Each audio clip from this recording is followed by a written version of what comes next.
Hello everyone, welcome to UPSC pro. तो चलिए आगे बढ़ते हैं। इस वीडियो में आगे के 10 क्वेश्चन देखेंगे। 2017 का पेपर डिस्कस कर रहे थे हम लोग। Which of the following statement is और are correct regarding monetary policy committee. First statement बोल रहा है it decides RBI's benchmark interest rates. It is 12-member committee including governor of RBI and is constituted every year. It functions under chairmanship of Union Finance Minister.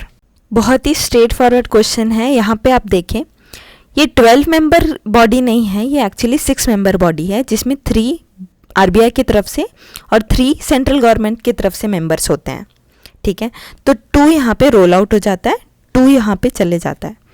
Third वाला आप statement देखिए, chairmanship of union finance minister, which is not true. जो governor of RBI है वो है इसका ex officio chairman. तो यहाँ पे आंसर हमको मिल जाता है 1 ओनली। नेक्स्ट देखते हैं, with reference to Manipuri Sankirtana consider the following statement. It is a song and dance performance. Cymbals are the only musical instrument used in the performance. It is performed to narrate the life and deeds of Lord Krishna. सबसे पहले जब भी only, all, none इस type के extreme statements आए तो आप ज़रूर उसे डाउट करें।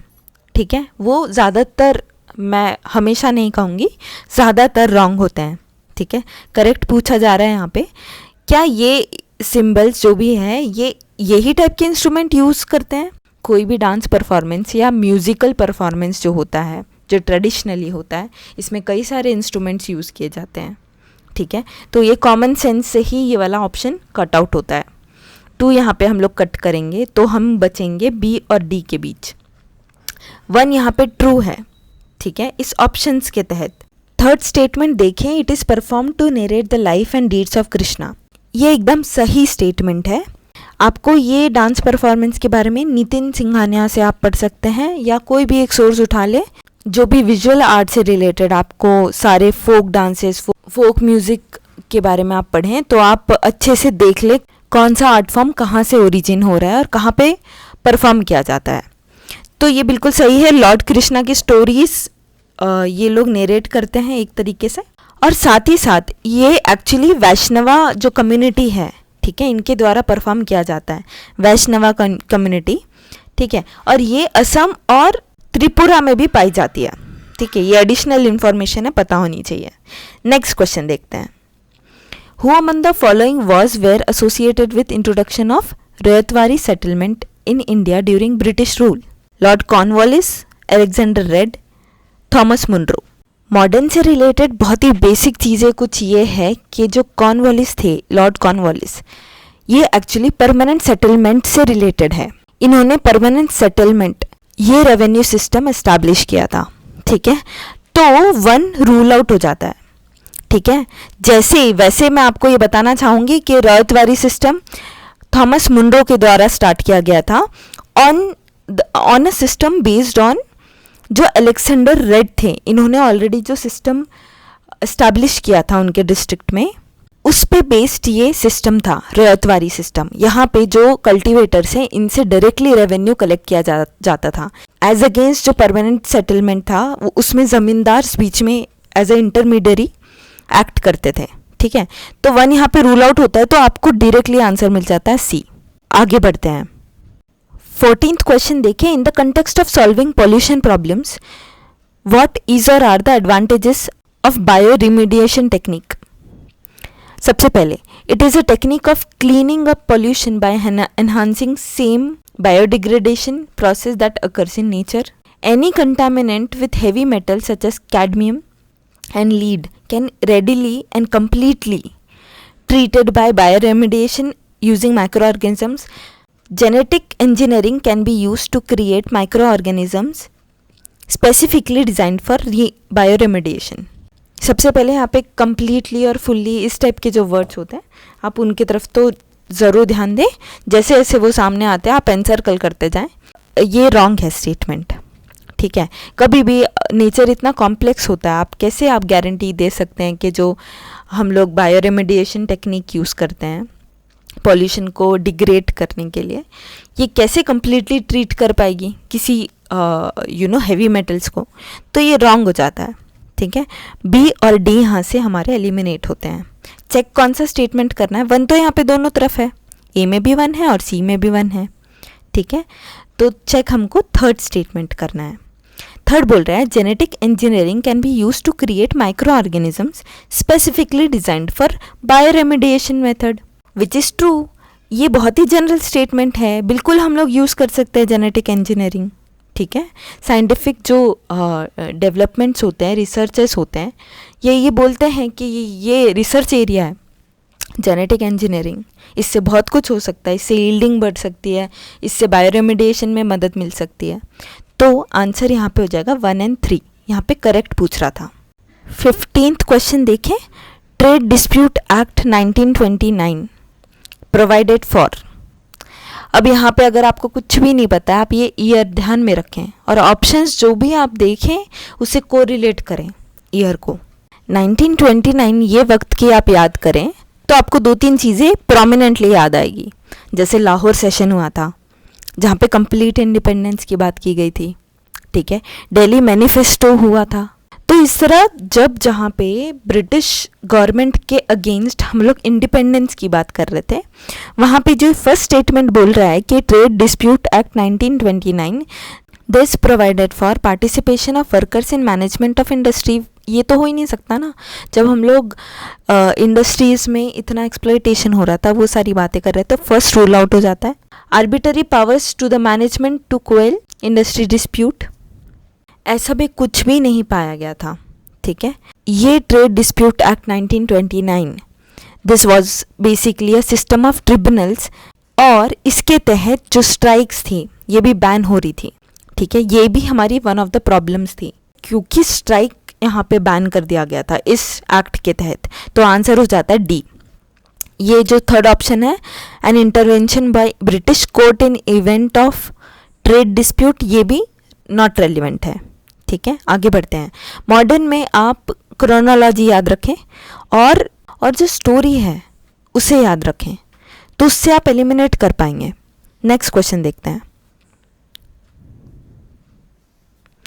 Local self government can be best explained as an exercise in, first is federalism, ये सेंटर स्टेट के बीच है, यहाँ पे लोकल गवर्नमेंट का कोई रोल नहीं है। डेमोक्रेटिक डिसेंट्रलाइजेशन, यहाँ पे ये ऑप्शन राइट हो जाता है।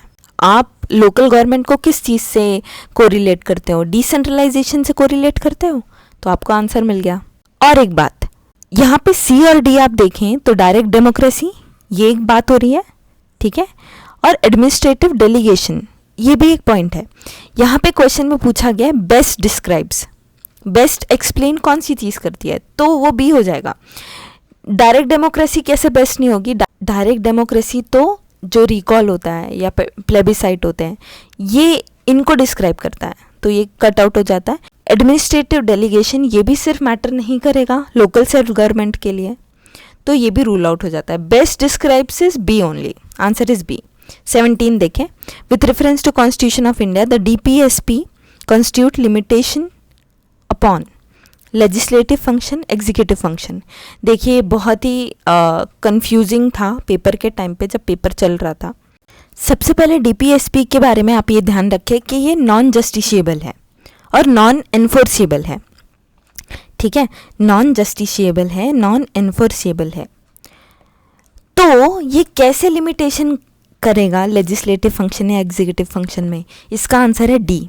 आप थोड़ा सा सोचेंगे तो ये एक्चुअली कोई कंपल्सन नहीं है, कोई ऑब्लिगेशन नहीं है स्टेट पे, उनकी मॉरल रिस्पॉन्सिबिलिटी है, ठीक है। ये कोई लिमिटेशन नहीं पुट अप करता है, आंसर इज डी। नेक्स्ट देखते हैं। The term digital single market strategy seen in news refers to, answer is C. तो ये तो करंट अफेयर्स का क्वेश्चन है और ये आपको पता होना चाहिए। वैसे आप लॉजिक से भी देख सकते हैं, G20 तो इससे रिलेटेड लग नहीं रहा, हमने कभी पढ़ा नहीं इसके बारे में।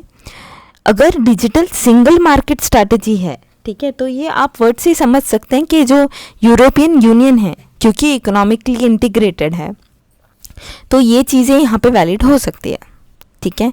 आप गेस भी कर सकते हैं यहाँ पे, मुझे ऐसा लगता है कि आपको पता होना चाहिए, वहाँ पे गेस थोड़ा रिस्की हो जाता है, क्योंकि आप एशियन में भी थोड़ा सा कंफ्यूज हो सकते हैं इसमें। नेक्स्ट क्वेश्चन देखते हैं।